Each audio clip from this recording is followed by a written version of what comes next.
Muito bem, nós estamos conversando, hoje já é o 4º domingo, sobre esse tema aqui, andar com Deus. O que você acha? Você é alguém que anda com Deus? Deus anda com você? Porque às vezes a gente acha que está andando com Deus, está andando sozinho, né? Pois é. Esse é o nosso tema, andando com Deus. O que é que a Bíblia fala sobre isso? E caminhar com Deus é algo que acontece somente quando a gente entrega a nossa vida primeiro para Jesus como Salvador. Esse é o primeiro passo. Então é uma caminhada que começa com a fé em Jesus como Salvador e ela termina um dia quando a gente morrer, na eternidade. E até lá, o que a gente faz? A gente anda tanto com Deus que Ele transforma a nossa vida. E a igreja existe para isso. A palavra de Deus existe para isso. Para nos ajudar a caminhar com Deus de forma que, de tanto andar com Ele, a gente se torna cada dia mais parecido com Jesus. Então eu queria que você lesse junto comigo esse nosso tema aqui que tem nos acompanhado nessas semanas. Vamos ler todos juntos? Vamos lá. A tarefa cristã é incorporar qualidades do caráter divino ao seu estilo de vida. Isso, de fato, é o resultado de alguém que anda com Deus. Quando você pensar em se tornar uma pessoa melhor, ou quando você vir alguém falando sobre isso, esse é o único caminho. Se tornar alguém melhor significa trazer para a sua vida qualidades de Deus. Esse é o jeito de se tornar alguém melhor. Isso só acontece quando a gente começa a andar com Deus. O texto bíblico, que é a nossa base, porque tudo que nós falamos aqui é fundamentado na Bíblia, não é na nossa opinião. E essa conclusão, esse tema, ele está baseado nesse texto, que está lá na 2ª carta de Pedro, que diz o seguinte: diante de tudo isso, diante de tudo que Deus faz por nós, diante do amor de Deus, diante das promessas, diante das bênçãos, esforcem-se ao máximo para corresponder a essas promessas. E aqui vem a caminhada, as qualidades. Acrescentem à fé a excelência moral, que é uma vida reta, uma vida pura. A excelência moral acrescentem o conhecimento. Ou seja, andar com Jesus não é uma coisa bitolada, é uma coisa que envolve entendimento, envolve estudo, envolve relacionamento. Não é uma coisa que você não tenha consciência. Pelo contrário, quanto mais a gente estuda a Bíblia, mais entendimento a gente tem. Excelência moral, conhecimento, e ao conhecimento acrescentem domínio próprio, que foi o que o João pregou semana passada e foi excelente. Você acha que dá para andar com Deus e continuar descontrolado? Falando o que quiser, agindo como quiser, gastando o seu dinheiro como quiser, tratando as pessoas como quiser. Deus combina com esse tipo de comportamento? Não. Deus não combina com esse tipo de coisa. Então, para andar com Deus, a gente tem que buscar essas qualidades. Excelência moral, conhecimento, domínio próprio. Ontem a gente foi no estádio, deixa eu fazer um comentário aqui. Nós fomos no estádio assistir o jogo do Rio Branco, e um pessoalzinho aqui da igreja. E aí quanto tempo a gente ficou lá, Samuel? 2 horas e pouco? 2 horas e meia de falta de domínio próprio, de todo mundo que estava lá quase. Tudo que o João pregou, eles praticaram ao contrário. Impressionante, impressionante. Mas é assim, a gente vive num mundo meio descontrolado. E aí, além de tudo isso, nós temos que acrescentar agora mais uma qualidade, que é o nosso tema de hoje, que é perseverança. Que tema maravilhoso. Perseverança. Então, esse é o nosso tema, perseverança. Deixa eu concluir o versículo aqui. Ao domínio próprio, perseverança, e a perseverança, a devoção a Deus, e a devoção a Deus, a fraternidade, e a fraternidade, o amor. São essas qualidades que Deus quer ver na nossa vida. Do momento que a gente começa a andar com Ele, até o último dia da nossa vida, nós seremos desafiados a acrescentar isso na nossa vida. Que desafio, né? Que desafio. Então o nosso tema de hoje é perseverança. Eu quero ler um outro texto que nos ajuda a entender melhor o que é perseverança. Diz assim: a perseverança deve ter ação completa, a fim de que vocês sejam maduros e íntegros, sem lhes faltar coisa alguma. Por que eu escolhi esse texto para complementar o outro? Porque aqui expande um pouco mais o que é perseverança. Perseverança é algo, primeiro, que tem que ter uma ação completa, então não é uma coisa só, são várias coisas. E também perseverança tem tudo a ver com maturidade e integridade, que é justamente o resultado de quem anda com Deus. À medida que a gente caminha com Deus, é esperado que a gente se torne mais maduro, mais íntegro, mais correto. E a perseverança nos ajuda nisso. Mas para isso é preciso que ela tenha uma ação completa. Então perseverança não é uma coisa só. São vários significados. É uma palavra muito rica, que tem várias nuances, né, e vários desdobramentos. E eu escolhi 3 deles. 3 significados ou 3 sentidos da palavra perseverança que nos ajudam a entender o que é essa ação completa que nós devemos buscar à medida que a gente caminha com Deus. Então eu resumi isso em 3 palavras, 3 lições sobre perseverança. E eu vou tentar ser bem simples, para a gente não ter nenhuma dúvida. E eu sei que você vai se identificar com algumas dessas situações aqui. A primeira lição sobre perseverança é que perseverança significa esperar. Aprender a esperar.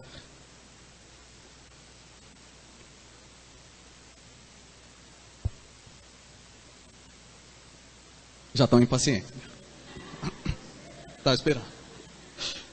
Muito bem. Quando a gente pensa em perseverança e paciência, no caso aqui, porque uma das traduções é paciência, não está falando daquela situação pontual, por exemplo, no trânsito, na fila, no vizinho que liga o som domingo de tarde, alto. Não é disso que está falando. Isso tem a ver com domínio próprio, que o João pregou semana passada. Perseverança, no sentido de ter paciência e de esperar, está falando num sentido maior, da vida toda. De aprender a esperar na sua vida o tempo das coisas acontecerem. O tempo de Deus. Porque, um exemplo, por mais que você queira que seu filho de 2 anos aprenda a dirigir, que é uma coisa boa, não é a hora. Vai ter a hora dele aprender a dirigir. Esses dias eu vi no jornal um carro, aquela confusão na estrada e um carro indo bem devagarzinho, numa rodovia aqui, uma dessas aqui. E o carro indo bem devagarzinho. Quando a câmera chegou perto, tinha um pai com a filhinha pequena segurando o volante. E todo mundo atrás, desesperado. Totalmente errado. Não era a hora da criança estar segurando o volante. Tem que esperar, sei lá, mais quantos anos. E aí precisa paciência. Então, esse tipo de paciência que tem a ver com perseverança. Esperar o tempo das coisas acontecerem. O tempo de Deus. Nós estamos aqui falando que andar com Deus produz um crescimento. Só que esse crescimento leva tempo. Não é assim. O texto também que nós lemos de Pedro diz que Deus nos deu promessas. E Ele deu mesmo. E Ele vai cumprir. Só que, às vezes, demora. Então, é preciso perseverança para aprender a esperar. Olha que bonito o texto do Salmo que diz assim: espere no Senhor, seja forte, coragem, espere no Senhor. Olha quantas palavras de ânimo aqui. Por que tantas palavras para a gente aprender a esperar? Porque é difícil demais aprender a esperar. É muito ruim. É muito ruim ficar esperando as coisas acontecerem. Deixa eu dar alguns exemplos aqui da Bíblia mesmo.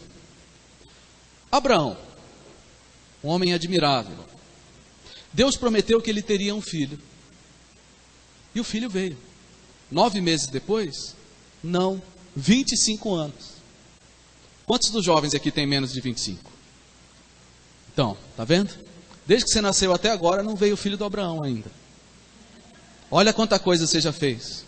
E o Abraão lá esperando. E aí, é legal ficar esperando 25 anos? Deus prometeu, que bênçãos são as promessas de Deus. Que alegria. Agora, senta aí, espera 25 anos, daqui 25 anos você volta. E aí, precisa perseverança? Precisa esperar? Precisa. Um outro exemplo, Moisés, o grande líder do povo. Aí o pessoal da IBD está craque já, hein? 40 anos Moisés ficou esperando no deserto, porque ele sabia que ele seria o libertador do povo, que era escravo. Mas ele fugiu com 40 anos, e Deus só chamou ele de volta quando ele tinha 80. Então ele ficou 40 anos no deserto, esperando. Eu tenho 40 anos. Então até agora, desde que eu nasci, até agora, Moisés está lá no deserto esperando Deus chamar ele de volta. É tempo para chuchu, não é?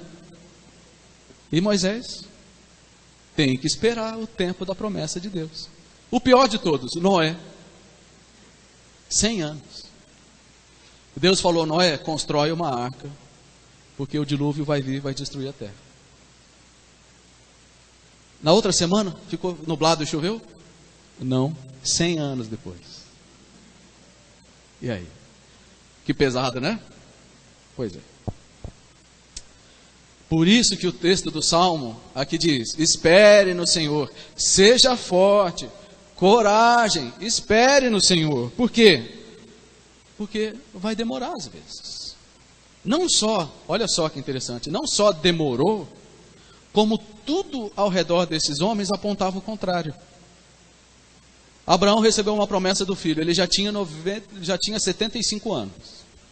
A mulher dele também. Nessa idade já não é muito comum ter filho. E aí? Tudo apontava o contrário. Moisés, ele seria o libertador, mas por enquanto, como ele tinha fugido, ele estava no deserto cuidando de ovelha, 40 anos. Ovelha para cá, ovelha para lá. Ovelha para cá, ovelha para lá. Olha que libertador. Então, não só demorou, como as coisas ao redor apontavam ao contrário. E Noé também. Então, qual é a lição aqui? A lição é justamente essa. É preciso esperar e não se desesperar pelas circunstâncias. O problema, vocês já sabem, o problema é que a gente quer as coisas, não é nem para já, é para ontem. A gente ora aqui, faz um compromisso com Deus e já quer chegar em casa e já receber a bênção. E chegar a acordar amanhã com todos os problemas resolvidos. E se Deus resolver te abençoar como Ele abençoou Noé? Já pensou? Qual vai ser a sua disposição de esperar? Difícil, né? Então, perseverança tem a ver com esperar. E aqui tem a ver com tomar cuidado com uma mentalidade inquieta, que acontece hoje nos nossos dias. Tem um escritor coreano, que ele escreveu um livro de muito sucesso, que chama A Sociedade do Cansaço. Que ele fala do esgotamento mental que o nosso tempo gera. Porque a gente vive com a mente inquieta, e a gente não sabe mais esperar e não aguenta mais esperar nada. E aí mora o perigo, porque a gente fica querendo dar uma forcinha para Deus. Abraão fez isso. Ele falou: já que não vem o filho do jeito que Deus está falando, então eu vou dar um jeito. E ele deu um jeito, e só arranjou o problema. Então, quando a gente não persevera na esperança, a gente abre brechas para coisas perigosas. Então, a gente não tem autorização para ser ajudante de Deus em resolver as coisas que Ele prometeu e que Ele garante. Se Ele prometeu algo claro na Bíblia, específico, de uma conduta ou de algo assim, a gente tem que fazer daquele jeito. Por que eu estou falando isso? Porque nós somos impacientes e às vezes, quantas vezes, a gente encontra alguém que vê na Bíblia um ensinamento sobre relacionamento, por exemplo. E ela quer ter um tipo de relacionamento. Quer casar. E aí ela quer casar, mas até agora não apareceu a pessoa ainda. Não estou dando direto para ninguém, tá? Misericórdia. Então, e aí ela quer casar, é uma coisa legítima. Deus promete isso na palavra, que é uma coisa boa. Não promete que todo mundo vai casar, mas promete que é uma coisa boa. E aí a pessoa quer casar, mas está demorando para aparecer alguém. E aí o que ela faz? Dá um jeito. um pouco diferente do que Deus ensinou. É ou não é? É assim. E o que acontece depois? Aí a pessoa luta e luta e luta e luta, porque não esperou o tempo e o jeito de Deus. Finanças, dinheiro.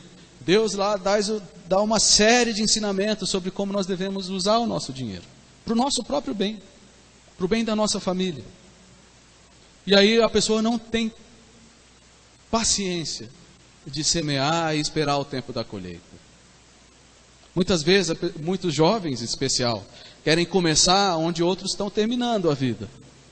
E não é assim, tem o tempo das coisas.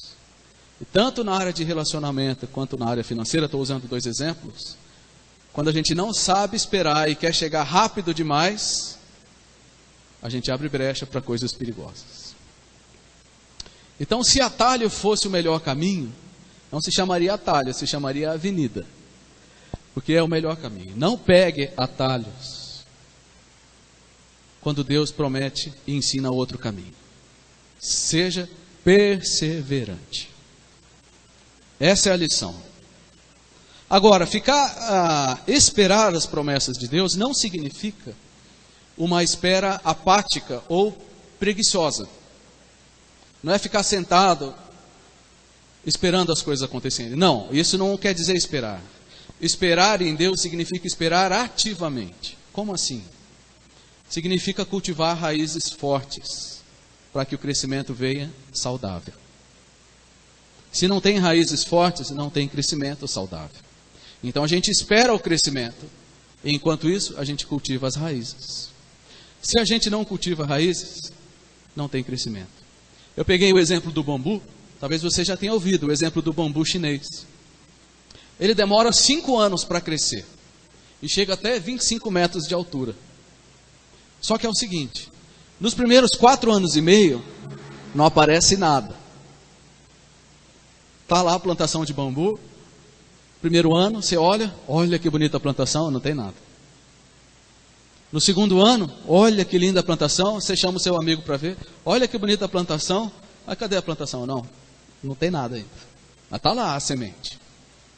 E as raízes estão crescendo, 3 anos, 4 anos. Na metade do 4 para o 5º ano, sabe o que acontece? Aí o negócio explode. Ele cresce metros até num período pouco de tempo, chegando até 25 metros de altura. Isso significa uma espera ativa. Você não fica parado, você vai cultivando raízes.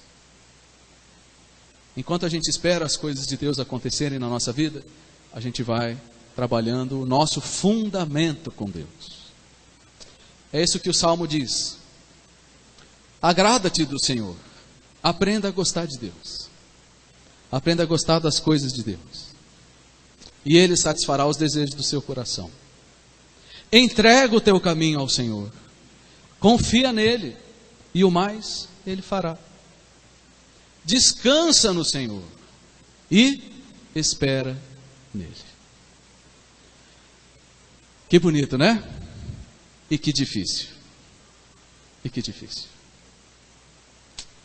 Então, primeira lição sobre perseverança é aprender a esperar em Deus, sem pegar atalhos. E enquanto esperamos, cultivamos raízes fortes. Segunda lição sobre perseverança tem a ver com continuar. Perseverança dá a ideia de uma coisa repetitiva. Alguém que faz o mesmo movimento. Sabe, a ideia, talvez seja a ideia de um lenhador, que ele pega um pedaço de madeira, põe o machado e vai batendo, uma hora a madeira quebra. É exatamente a ideia desse movimento. Se ele parar, ele até chegou num certo ponto, que legal, mas não resolveu o problema porque ele parou antes da hora. Então a ideia é continuar até o fim, sem desistir. Isso tem a ver com perseverança. Eu quero ler um outro texto também, muito claro para nós, que todo mundo vai entender. Diz assim: portanto nós, uma vez que estamos rodeados por tão grande nuvem de testemunhas, livremo-nos de tudo que nos atrapalha e do pecado que nos envolve. E aí, corramos com perseverança a corrida que nos é proposta. Para andar com Deus é preciso perseverança. É preciso continuar em frente, sem desistir. Porque não é fácil. Existem coisas que nos atrapalham, existe o pecado que nos envolve, e sem perseverança não tem caminhado com Deus. Sem continuar, não tem andar com Deus. Deixa eu contar uma história aqui para vocês. A história desse rapaz aqui, Glenn Cunningham. Ele foi um atleta olímpico dos anos 1930, 1940, dos Estados Unidos. Quando ele tinha 8 anos, eles estudavam numa escola do interior, ele era o responsável por acender o fogo da escola, da lareira, porque era muito frio. E um dia teve um acidente e pegou fogo na escola. E o irmão dele que estava junto morreu, e ele teve toda a parte de baixo do seu corpo queimada, as 2 pernas, com 8 anos de idade, no começo dos anos 1900. Os médicos falaram assim, por pouco que ele não morreu, mas a gente vai ter que amputar as 2 pernas. E a mãe falou, não vai não, eu vou cuidar dele e a gente vai salvar essas pernas. Então uma família muito simples, e ela cuidou da perna, botou os remédios, massageou o que precisava durante muitos meses. E o médico falou, puxa, não vamos precisar mais amputar as pernas.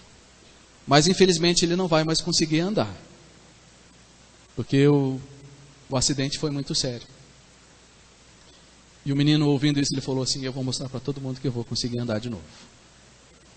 Então a mãe continuou cuidando dele, e a história, diz que ele se arrastava pela casa, ia pelo quintal, subia, agarrava na cerca, com as pernas moles ainda, ia se apoiando na cerca e andando ali no quintal da casa dele, até conseguir recuperar um pouco do movimento. E era uma família cristã. Diz que o versículo preferido dele era que aqueles que esperam no Senhor renovam as suas forças, correm e não se cansam. Esse era o versículo que ficava na cabeça dele. E ele foi andando por 2 anos, se arrastando na cerca, até as pernas ganharem força de novo. E aí ele conseguiu voltar para a escola andando. Primeiro o médico disse que ia ter que cortar as pernas. Ele superou isso. Depois disse que nunca mais ia voltar a andar. Ele superou isso. E ele conseguia ir andando para a escola. E ele ficou tão forte que ele começou a ir correndo para a escola. E ele começou a correr tão bem que ele começou a correr mais rápido que os amigos da escola.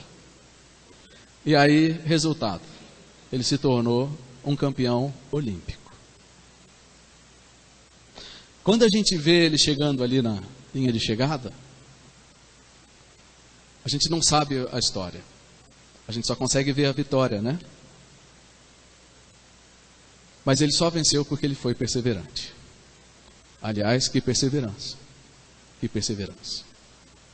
Seria muito fácil entregar os pontos e dizer, corta a perna, já está tudo queimado mesmo. Ou então deixa para lá, pelo menos não cortou a perna, mas vou ficar aqui na cama. Mas ele foi perseverante. Sem perseverança, nada disso teria acontecido na vida desse rapaz, Glenn Cunningham. Pode pesquisar depois, tem bastante coisa escrita sobre ele. Por que eu estou dizendo isso e usando esse exemplo quando a gente fala de perseverança? Por uma razão muito simples. Desistir é muito fácil. É fácil desistir. Por isso que a Bíblia toda hora fala sobre perseverança. E a gente desiste de situações triviais aqui. Por exemplo, coisas comuns. Curso de idioma.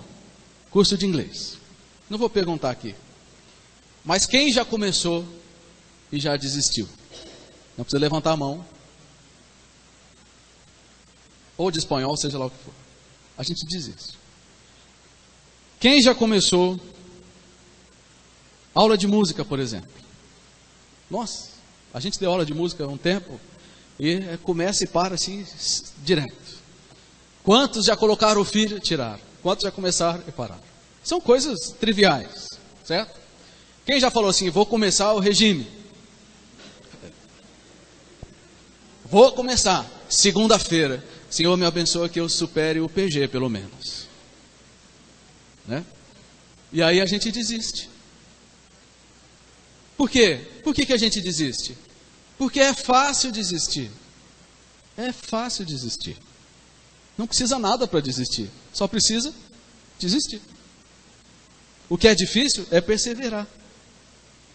Então nós somos cercados dessas possibilidades. Mas a gente já entendeu, e você também já entendeu, olhando os exemplos à sua volta e talvez na sua própria vida, que quem vive desistindo não chega a lugar nenhum na vida. Quem vive desistindo não chega a lugar nenhum. E o Henry Ford, que é o criador da Ford, ele diz o seguinte: tem mais gente que desiste do que gente que fracassa.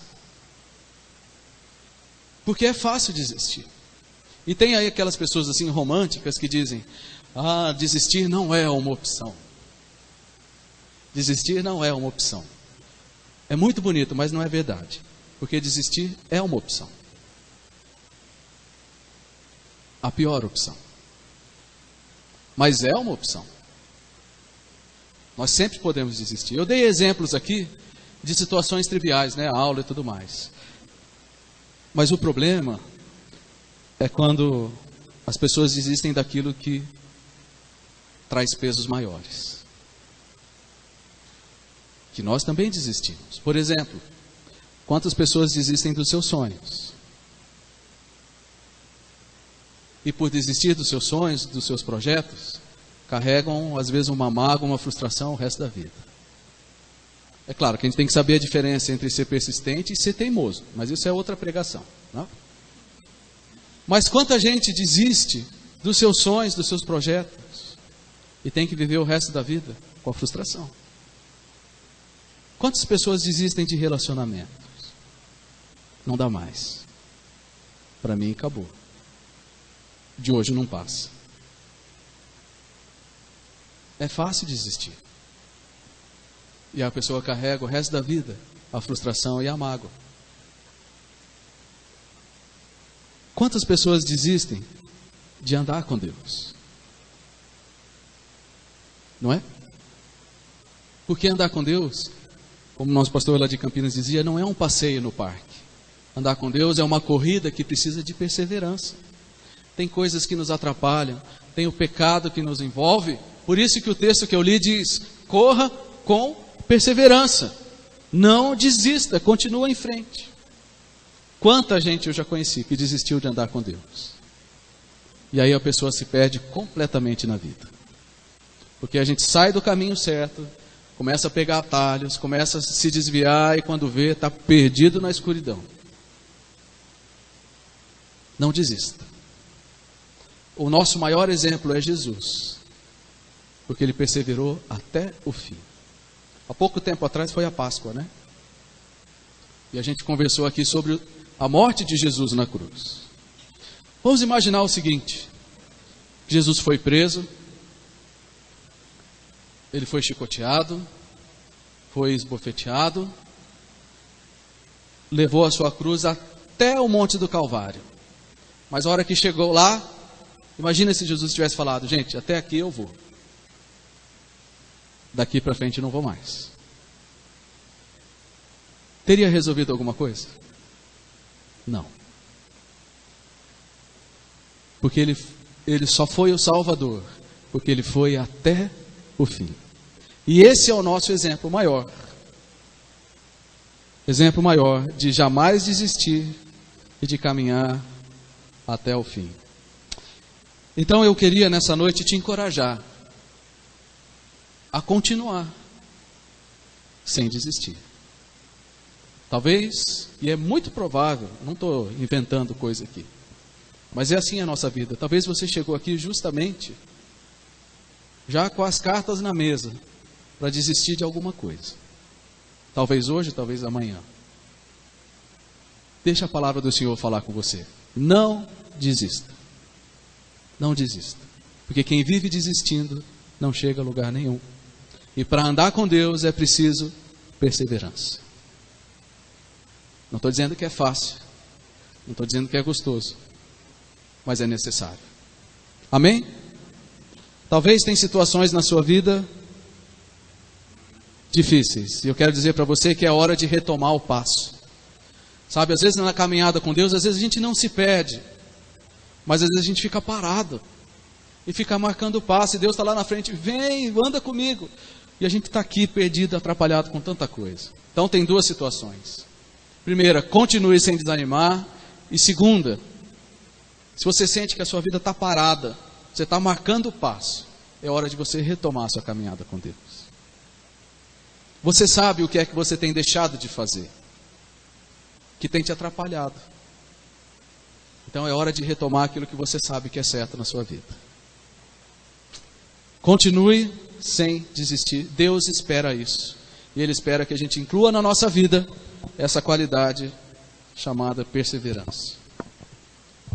A terceira lição, a última lição, tem a ver com suportar a provação, que é um pouco parecida com a anterior, tem a ver com continuar, mas ela é um pouco mais forte.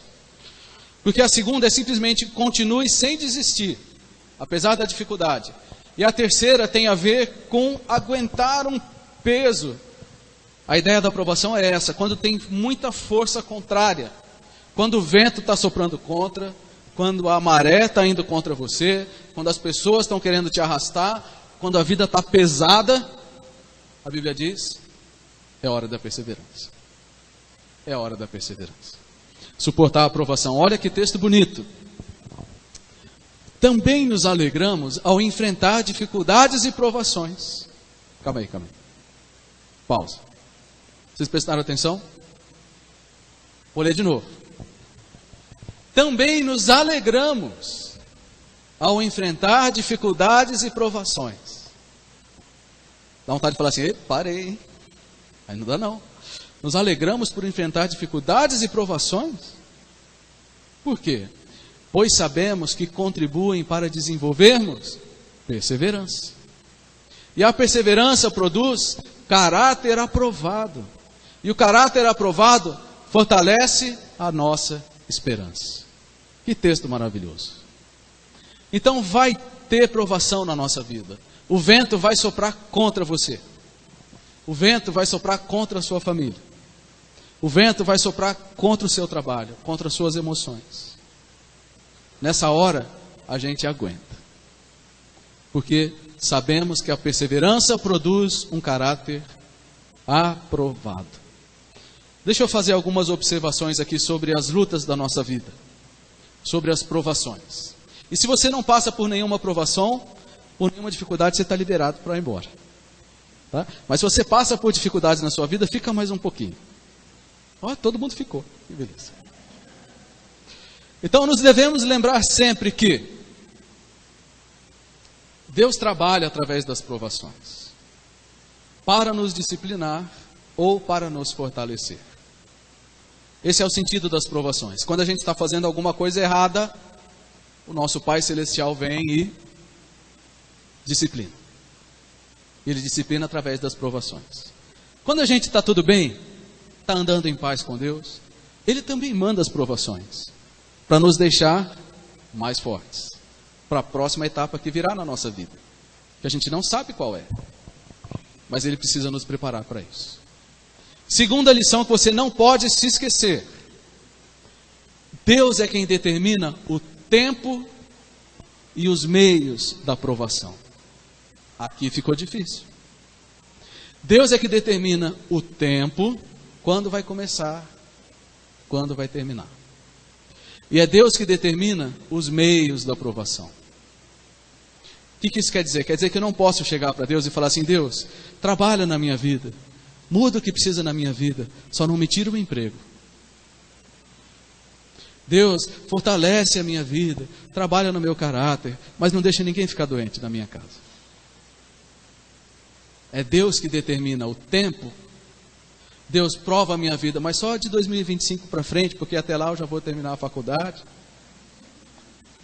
Não. É Deus que determina soberanamente o tempo e os meios da provação. Por que ele faz isso? Porque ele quer nos ensinar dependência e fé. Porque nós somos super dispostos a ter o controle na nossa mão. O controle da nossa vida. A gente quer determinar tudo. E não é assim. Para caminhar com Deus, a gente tem que entregar o controle e falar: Deus está aqui, ó. Põe aí onde o Senhor quiser. Só que aí vem as provações. Deus é que determina o tempo e os meios da provação. Mas Deus é um Deus de amor, como nós cantamos. Um amor impressionante. Então, como todo pai amoroso que quer ensinar o seu filho, ele não vai maltratar o filho. Ele vai ensinar o filho. Por isso que nós ficamos felizes com as provações. A terceira observação é que nós devemos enfrentar as provações com uma atitude de coragem e fé. Porque a gente pode ser provado por Deus e falar: poxa, eu sei que Deus está me provando, mas que coisa chata, Deus fica me provando. Toda semana esse negócio de assim, essa igreja está me provando, e fica com uma atitude ruim. Poxa, não aguento mais o negócio, toda hora esse carro velho quebra. Que não sei o quê.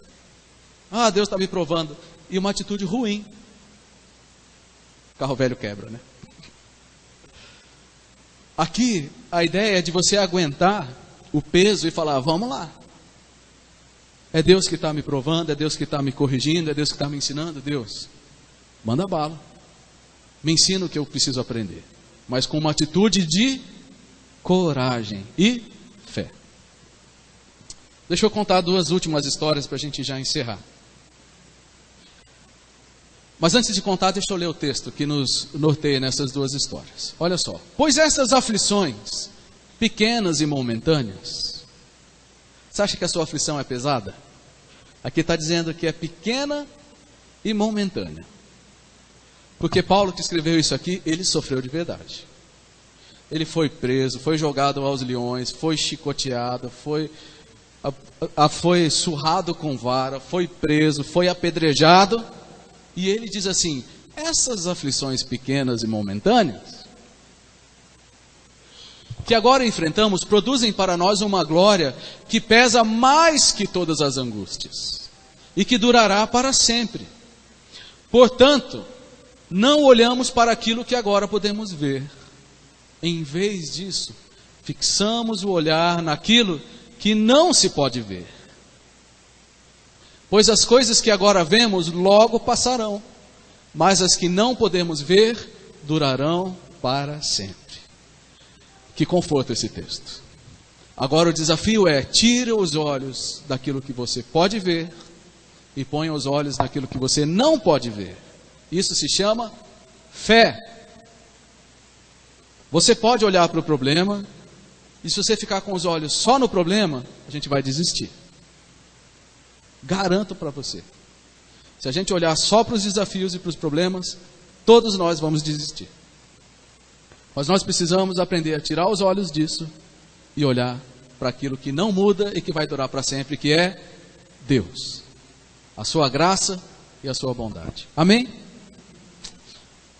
Pensando nisso, deixa eu contar duas histórias aqui. Primeiro, desse senhor aqui, chamado Policarpo. Policarpo, ele viveu no 2º século, no ano 150 mais ou menos depois de Cristo. E ele foi um discípulo do apóstolo João, porque João foi o último a morrer, e Policarpo foi o discípulo de João, e ele era bispo dessa cidade chamada Esmirna, lá perto da Grécia. E com mais de 86 anos, já perto dos 90, ele foi preso pelo Império Romano. E eles falaram o seguinte: o senhor já é um senhor idoso, você vai ser condenado à morte, porque os cristãos todos estavam sendo condenados à morte. A única opção é você negar a sua fé. E aí você escapa. A única coisa que você precisa fazer é falar assim: César é rei. Pronto. Ele falou: de jeito nenhum. Eu servi o meu Senhor Jesus por 86 anos, e Ele nunca me fez mal. Como que agora eu posso negá-lo? Eles falaram assim: então, o senhor vai ser morto pelos leões. Levaram ele para o Coliseu, soltaram lá as feras, e as feras não atacaram ele. Assim, não deu certo, então vamos levar para a fogueira. E colocaram ele na fogueira. E o fogo não queimava. de tal maneira que eles tiveram que matar ele com a espada. E em nenhum momento ele blasfemou, reclamou ou negou a sua fé. Um senhor já de bastante idade. Deixa eu contar uma outra história. Da mesma época, um pouco depois, dessa moça chamada Blandina. Eu li essa história quase uns 10 anos atrás, nunca saiu da minha cabeça. Deixa eu ler aqui. Diz assim: porém, a mais destacada é um pouco forte, tá? Porém, a mais destacada de todos esses mártires foi Blandina, uma mulher frágil por quem temiam seus irmãos. Quando lhe chegou o momento da tortura, mostrou tal resistência que os verdugos, que eram aqueles que castigavam as pessoas, tinham que se alternar, porque um só batia, cansava e a moça não se dobrava, não negava a sua fé, tinha que vir outro. Quando vários dos mártires foram levados ao circo, Blandina foi pendurada num madeiro em meio deles, e dali ela os encorajava. Como as feras não a atacaram, os guardas a levaram de novo ao cárcere. Por fim, nesse dia de tão bárbaros espetáculos, Blandina foi torturada em público de diversas maneiras. Primeiro a açoitaram. Depois a fizeram ser mordida por feras. Em seguida, fizeram-na assentar-se em um assento de ferro quente. E ainda a colocaram numa rede e fizeram com que um touro bravio a chifrasse. Como em meio a tais tormentos, Blandina seguia firme em sua fé, finalmente as autoridades ordenaram que ela fosse degolada. Ela tinha 15 anos de idade. 15 anos de idade. Isso é suportar a provação, com perseverança e com uma atitude de coragem. Vai me queimar? Está aqui o fósforo. Vai me jogar para o leão? Manda bala. Por tão menos, a gente quer chutar tudo, né? Por tão menos a gente fica chateado com todo mundo, fica magoado, fica querendo perder a esperança. Pessoal do louvor, pode subir aqui? Essa é a nossa virtude de hoje, perseverança. As provações virão. As provações virão. Na minha vida, na sua vida. Talvez, meu querido, deixa o pessoal sair. Talvez na sua vida as provações já estejam presentes. Talvez não seja o fogo, as feras, o chicote, a espada. Mas talvez você esteja lutando no seu coração com tantas coisas, com tantos sentimentos. Nós somos assim, né? Mas Deus espera que a gente inclua na nossa vida algumas qualidades. E uma delas é a perseverança. Então, meu querido, Deus deseja que eu e você aprendamos a esperar o tempo de Deus. Deus espera que a gente continue sem desistir. E Deus espera que a gente suporte as provações com uma atitude de coragem. Olhando para a sua vida hoje, qual é o seu desafio maior? É esperar? É continuar? Ou é aguentar a provação sem reclamar e sem murmurar contra Deus? Qual é o seu maior desafio? Você sabe, e eu queria que você agora fechasse seus olhos e você falasse com Deus sobre isso exatamente. Falasse: Deus, a minha maior dificuldade nesse momento é essa. Me ajuda nisso, porque eu quero ser daqueles que perseveram, não daqueles que desistem. Senhor amado, obrigado pela tua palavra. E que ela possa nos ensinar a sermos perseverantes. Nos bons momentos, nos momentos de alegria, que certamente nós temos muitos também. Mas também nos momentos de tristeza. Nos momentos de tempestade, nos momentos de vento contrário, nos momentos de portas fechadas. Que sejamos nós daqueles que perseveram e não daqueles que desistem. e abandonam o Senhor. E nessa noite, ó Deus, se tem alguém aqui que tem lutado para perseverar, tem pensado em desistir, eu peço a Deus que o Senhor dê a ele ou dê a ela um novo ânimo, uma força que só o Senhor pode dar, e que eles se sintam visitados e fortalecidos pelo Senhor, e que todos nós possamos aprender a descansar o nosso coração no Senhor. Amém.